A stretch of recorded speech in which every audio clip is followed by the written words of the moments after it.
오늘의 사연을 시작하겠습니다. 안녕하세요. 제가 잠깐 일 때문에 해외에 거주하게 되었던 적이 있습니다. 그때 있었던 일이고 저한테는 아직도 잊을 수가 없는 기억이에요. 제가 예전에 다녔던 회사는 규모가 그렇게 크지 않은 중소기업이었습니다. 그런데 회사에 문제가 조금 있던 회사였던 거예요. 저는 그런 것도 모르고 그냥 다니고 있었습니다. 어느 날 평소처럼 출근했는데 회사 문은 잠겨 있고 수많은 사람들이 저를 찾아와서 사장 어딨냐고 하면서 제 멱살 잡이까지 하는 겁니다. 알고 보니 사장은 투자금 명목으로 사람들한테 돈을 뜯어내다가 그 돈을 들고 해외로 날라버린 상태였어요. 뭐 다들 그렇겠지만 그렇게 예상치도 못하고 저는 실업자 신세가 되고 말았습니다. 회사가 월급도 많은 편이 아니었는데 심지어 투자자들이 투자금 뺏긴 것 마냥 저도 제 월급이 몇 달치가 밀려 있었거든요. 실업자가 된 것도 서러운데 돈까지 떼이고 이 얼굴 한 번 본 적도 없는 투자자라는 사람들한테는 멱살 잡히고 욕까지 먹으니 정말 그 서러움이 어디 비할 곳이 없었어요. 제가 다녔던 회사가 이력서에 엄청난 경력이 되는 것도 아니고 그렇다고 제 스펙이 제가 원할 때 아무 때나 취업을 할 수 있고 회사를 골라서 들어갈 정도로 좋았던 게 아니었기 때문에 다시 취직을 하려 해도 참 난감하더군요. 평소처럼 구인 광고 사이트를 돌아다니면서 이 회사 저 회사 둘러보고 있었는데 미국에 있는 한 회사에서 올려놓은 구인 광고를 보게 되었습니다. 영어를 할 줄 모르니 여태 해외에 있는 회사는 관심도 가져본 적 없는데 그날따라 호기심 때문에 눌러보게 되었어요. 그런데 입사하면 초봉이 3천만 원 후반 되더군요. 눈이 돌아가는 X였습니다. 그때는 뭐 아무것도 모르니 비교할 수 있던 건 제가 먼저 다니던 회사밖에 없었어요. 둘 다 경력 없이 들어가는 회사인데 제가 다닌 회사가 주는 월급의 2배 정도를 주는 거였어요. 당연히 관심이 생기더라고요. 취업 조건의 영주권은 경우에 따라 도와줄 수 있고 독신자를 위한 전용 숙소도 마련이 되어 있다고 합니다. 결혼한 사람이라면 숙소는 마련해주지 못하지만 집세를 얼마 도와준다는 말도 적혀 있었어요. 이보다 더 좋은 조건이 어디 있겠나 싶었습니다. 그땐 진짜 아무것도 몰랐거든요. 그게 절대 좋은 조건이 아니라는 거려. 영주권은 과정에 필요한 모든 비용을 제가 내야 돼서 배보다 배꼽이 더 컸고 그 당시 한국 연봉에 비해 2배나 되는 금액이었지만 사실 미국에서는 최저시급이나 마찬가지였어요. 돈을 모을 수는 있었지만 정말 아끼고 또 아껴야만 했습니다. 아무튼 미국 가는데 준비했던 과정이나 이런 이야기들은 중요한 게 아니니 생략하겠습니다. 결국 제 스스로 미국에 갔다는 사실이 중요한 거죠. 그렇게 제 돈 주고 비행기표까지 사서 미국으로 떠났고 취직 준비하면서 계속 연락을 나누던 부장이라는 사람을 공항에서 만나게 되었습니다. 차 안에서 이런저런 이야기를 하는데 제일 궁금했던 게 저는 영어를 한마디도 못하는데 미국에 취업을 할 수가 있느냐 물었고 그 부장이라는 사람은 같은 나라 사람끼리 좋은 게 좋은 거 아니겠냐고 하면서 이 직장이 평생 직장을 해도 될 정도로 좋은 곳이라고 하면서 저에게 잘 왔다고 하더라고요. 사장님도 한국 분이시고 한국인들이 운영하는 회사니 어려울 거 없을 거라고 하면서요. 지금 생각해보면 다 한통속이라서 치가 떨리긴 하지만 결과적으로는 미국에서 그 여자를 만나게 되었으니 좋은 점도 안 좋은 점도 둘 다 있었던 것 같습니다. 저렇게 사람 좋은 척 하는 건 대표가 도망간 전에 다니던 회사에서도 비슷하게 들었던 말이기 때문에 하나도 믿지도 않았어요. 하지만 어쨌든 저는 당장 돈도 필요하고 이미 바다 건너 미국까지 왔으니 무슨 일이든 열심히 해봐야겠다는 생각이었어요. 숙소도 제공해주고 하는데 한 3년만 고생하면 1억 근처는 모으지 않겠나 하는 생각으로 열심히 해보기로 했습니다.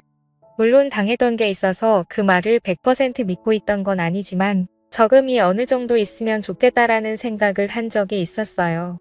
그래서 그런지 숙소까지 제공해주겠다 정말 식비 제외하고는 따로 돈 들 일도 없을 것 같은데 23년만 놔주고 수하고 거기서 돈이나 열심히 모으면 1억 정도는 모아오겠지라는 생각에 열심히 해보기로 했습니다. 첫날 출근을 했는데 뭐 그래도 나름 사무실도 갖춰놓고 제대로 된 회사인 것 같더라고요.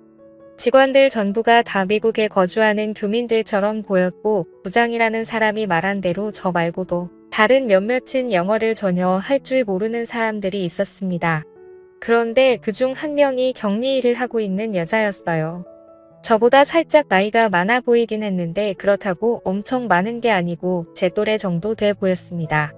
그런데 또 우스운 것이 그 작은 집단에서도 편가르기를 하겠다고 그 회사 안에서도 영어를 할 줄 아는 사람들과 못하는 사람들끼리 파벌이 나누어진 상태더라고요. 영어를 배워야겠다는 열망도 그다지 없던 편이라서 저는 자연스럽게 영어를 못하는 사람들 그룹과 어울리기 시작했고 그 격리 일을 하고 있다던 여자와도 자연스럽게 친해지게 되었습니다. 그때 대화를 주고받으며 그녀가 저보다 4살이 많은 36살 여자라는 걸 알게 되었습니다. 아이 2명을 키우고 있는 애엄마였고 남편은 한국에서 일하면서 돈을 보내주고 있다네요. 자식 교육 때문에 왔다고 들었는데 그 당시에 환율이 한 번 엄청 올랐던 적이 있어요. 그때 남편이 송금하기 힘들다고 하여 하는 수 없이 그녀가 취직을 하게 되었는데 그때 취직을 한 이후로 일도 손에 맞는 것 같아서 계속하고 있다는 말을 들었습니다. 혼자 애 키우느라 고생이 많은지 매일 화장기도 하나도 없이 출근을 하고 옷은 세탁기를 돌려놓고 대충 개어 놓은 건지 구김이 심했습니다. 그래도 그런 지쳐 보이는 모양새에도 그녀의 얼굴은 봐줄 만한 편이었고 애엄마라고 하기에는 군살도 하나도 없고 딱 보기 좋은 모습을 하고 있었어요. 정말 하나도 꾸미지 않고 있는데도 자연스럽게 예쁘다는 느낌을 받았습니다. 그래도 이 아줌마는 저랑은 다르게 퇴근 후에는 저녁 시간을 활용해 어학당 같은 곳을 다니면서 영어를 배우려고 했다는 겁니다. 애들 교육도 있고 하다 보니 영어가 필요한 순간이 온 것 같다는데 시간이 부족해서 그런지 영어가 많이 늘지는 않았다고 했어요. 그래도 짬이 있다고 생활에 필요한 영어 정도는 할 줄 아는 것 같았습니다. 아예 남 놓고 ABCD도 몰랐던 저보다 훨씬 잘했기 때문에 그녀가 저를 많이 도와주고는 했습니다. 아무튼 저는 일을 시작한 첫 달 동안 독신사 숙소에 같이 사는 직원과도 많이 친해져서 여기저기 놀러 다녔습니다. 그런데 놀라운 건 미국의 기러기 생활하는 아줌마들이 생각보다 엄청 많았다는 거고 그 기러기 생활하는 아줌마들이 엄청나게 쉬웠다는 거예요.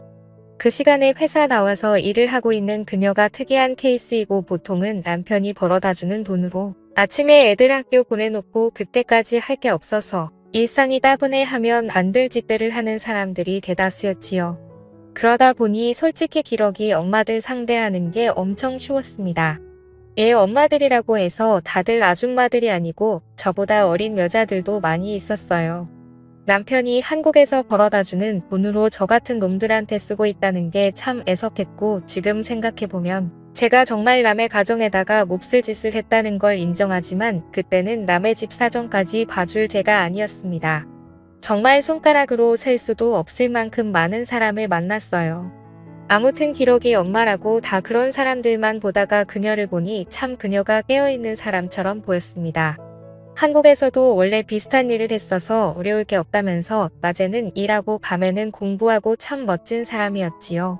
덜구며서 그렇지 제가 만나던 다른 기러기 아줌마들보다 내면도 외면도 훨씬 아름다운 사람이었습니다. 그래서 언젠가부터 저도 모르게 그녀에게 호감을 갖기 시작했습니다. 그러던 어느 날이었습니다. 그녀가 저에게 혹시 손재주가 좋으냐고 물어보더라고요. 무슨 일인가 물어보니 집에 싱크대가 막혔는데 혹시 손재주가 좋으면 부탁 좀 하고 싶다고 하더라고요. 업체를 부르면 되지 않냐고 했더니 미국은 또 그런 업체에 사람을 부르는 게 엄청 비싸다고 하네요. 그래서 부담스럽다고 알아보니까 할 줄 아는 사람들은 사람을 안 부르고 한다던데 해서 혹시 제가 할 줄 아는지 물어본 거라네요. 저도 나름 오랜 자취 경력이 있는 데다가 군대 있을 때 작업이라면 1순위로 호출될 정도로 손재주가 좋아하기 때문에 알겠다고 하고 퇴근하고 그녀와 함께 그녀의 집으로 향했습니다. 처음에는 정말 100원까지 건드려야 하나 싶어서 그냥 뚜러펑 가지고 어떻게 해보려고 쑤셔봤는데 하수구 물이 막힌 배수관을 타고 역류를 해버렸어요. 시꺼먼 물이 마구 치솟아 올라오는데 그 비릿하고 썩은 욕한 내가 아직도 잊혀지지가 않네요. 아래를 열어서 보니 파이프가 분리하기 쉽게 되어 있어서 파이프를 대서 막힌 안쪽을 뚫으니 생각보다 쉽게 끝나버렸어요. 튀김을 하고 기름을 그냥 배수구에 부어버린 게 문제가 된 것 같더라고요. 그래도 일이 쉽게 해결돼서 다행이었습니다. 아무튼 작업을 하다가 더러운 물이 몸에 튀고 했기 때문에 그대로 집에 돌아가기는 조금 그렇더라고요. 그래서 그녀한테 미안하지만 씻고 갈 수 있겠냐고 물어봤습니다. 그녀도 당연히 그렇게 하라면서 흔쾌히 허락을 해줬고요. 저녁을 준비해 줄 테니 아예 식사까지 하고 가라고 저를 배려해 주더라고요. 샤워를 하고 있는데 문득 애들이 같이 있기는 하지만 남편 없이 여자 혼자 지내는 집에서 씻고 있다는 생각을 하니까 기분이 조금 묘해졌습니다. 여태껏 동네에 있는 다른 기러기 엄마들을 상대할 때랑은 전혀 다른 기분이었어요. 다른 기러기 엄마들을 만날 때는 서로가 같은 목적을 가지고 만난 것인데 이 여자는 다른 이유 때문에 저를 집에 불렀던 거잖아요. 저도 그때쯤 그냥 하루만 만나는 짧은 인연이 필요한 게 아니라 정신적으로 공감대를 공유하는 그런 연애에 목이 마르던 시기였거든요. 연애한 지도 오래되기도 했었고 말이죠. 애초에 그녀에게 호감도 가지고 있었고 저도 에라 모르겠다 하는 심정으로 한번 그녀에게 작업을 걸어보기로 했습니다. 그래서 일부러 씻으면서 티셔츠를 비누로 같이 세탁을 해버렸어요. 음식물이 묻어서 그랬다고 대충 둘러대면 되었으니까요. 제가 다른 건 몰라도 팔뚝 하나만큼은 자신이 있어서 그걸 보여줘 보려는 생각이었습니다. 다른 건 몰라도 일단 기러기 아줌마들의 특징이 남편과 떨어져 지내면서 많이 외로움을 타는 습성을 알고 있기 때문이었지요. 아무튼 그렇게 나오니까 식탁에는 식사가 다 차려져 있었어요. 마주 앉아 저녁을 먹는데 제가 예상한 대로 그녀의 시선이 제 팔뚝에 힐끔힐끔 꽂히는 게 느껴졌습니다.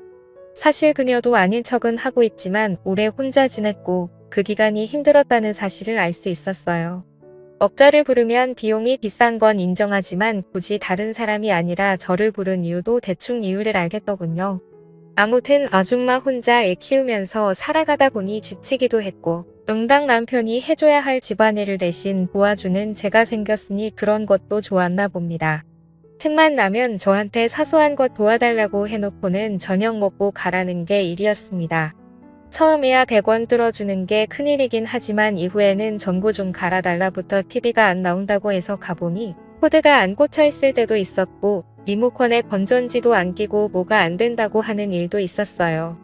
아예 나중에는 도와달라고 할 만한 게 없으니 독신자 숙소에서 밥을 챙겨 먹어봐야 얼마나 잘 챙겨 먹겠냐고 하면서 밥 한 그릇만 더 뜨면 되니까 시간 되면 아예 집에서 저녁을 먹고 돌아가라고까지 하더라고요. 그러던 어느 날이었는데 그녀가 이번에도 저보고 저녁을 먹으러 오라는 겁니다. 그런데 평소랑은 약간 달랐어요. 제 눈을 도무지 마주치지 못하더라고요. 그러면서 굳이 그녀의 아이들이 학교에서 2박 3일간 캠프를 가게 되었다며 혼자 밥 먹기 그래서 그런데 같이 먹을 사람이 있으면 좋겠다고 하더라고요. 저도 눈치가 아예 없는 사람은 아닌지라 그녀가 무슨 말을 하는지 단번에 눈치를 챘습니다. 여자가 먼저 그렇게 저에게 신호를 보내줬는데 눈치를 못 채주면 예의가 아니라고 생각했습니다. 그래서 그날은 그녀의 집에 출발하기 전에 아끼는 향수도 구석구석 뿌리고 출발했습니다. 아니나 다를까 그녀가 차려놓은 식탁은 평소에 차려주던 밥과 밑반찬이 아니고 차림에 제법 신경을 썼더라고요. 테이블 한가운데는 와인도 한 병 준비가 되어 있었습니다. 저도 그녀를 가정이 있는 사람이기 이전에 회사에서는 의지가 되는 직장 동료이고 제가 쉽게 생각하고 하루살이 인연을 보내고 있는 다른 여자들과는 다르게 한 명의 이성으로서 접근했던 여자였기에 저도 긴장이 다 되더라고요. 그녀는 당연히 이런 식의 만남이 처음이었는지 말도 제대로 못하고 벌벌 떨고 있는 게 눈에 보였고요. 술이 한두 잔 들어가면 분위기가 타오를 줄 알았는데 그게 아니었네요. 그녀가 생각보다 술이 많이 약했던 거예요. 술이 입에 들어가니 그녀가 그동안에는 한 번도 내색하지 않고 해준 적 없는 이야기를 해왔습니다. 자식들 때문에 미국에 와 있기는 하지만 자기는 다른 여자들처럼 형편이 넉넉하지가 않다고요. 남편도 돈을 그렇게 잘 버는 편이 아니라서 사실 지금도 남편이 보내주는 돈에 자기가 일을 해서 번 돈까지 다 합쳐야 생활비가 충당이 된다고 하는 겁니다.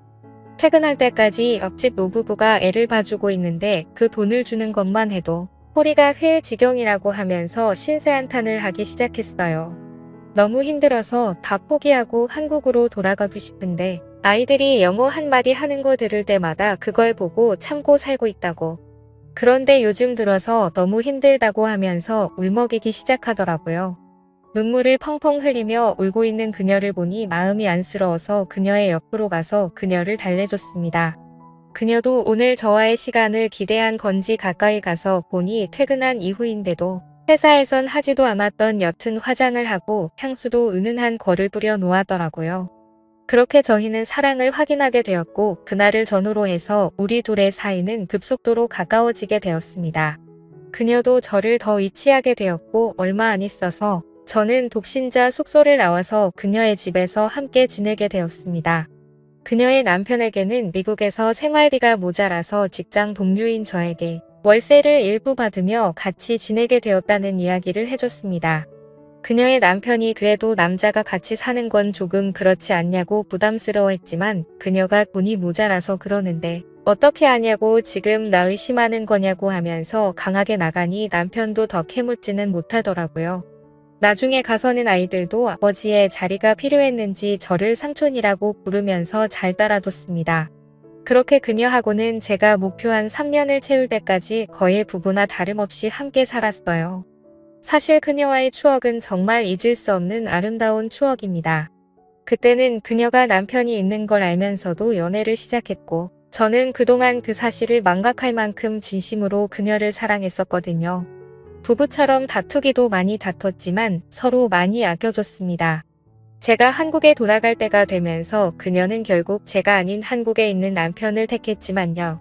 저도 그때서야 제가 큰 잘못을 저질렀다는 걸 깨달았습니다.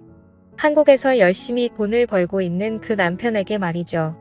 그녀는 저를 잠시 지나가는 인연으로 생각했는데 저는 그녀의 남편에 대해서 그녀와 그녀들의 아이들까지 뺏어올 생각을 하고 있었거든요. 저의 착각으로 끝나버렸긴 하지만요. 그 뒤로 저도 사람을 잘 못 믿게 돼서 독신주의자로 살고 있습니다. 연애는 하고 있기는 하지만 결혼은 하지 못할 것 같아요. 앞으로도 평생 쭉 저 혼자 살겠죠. 하지만 이해합니다. 이건 다 제가 지은 죄이자 지난 날에 대한 업보라고 생각하려고요.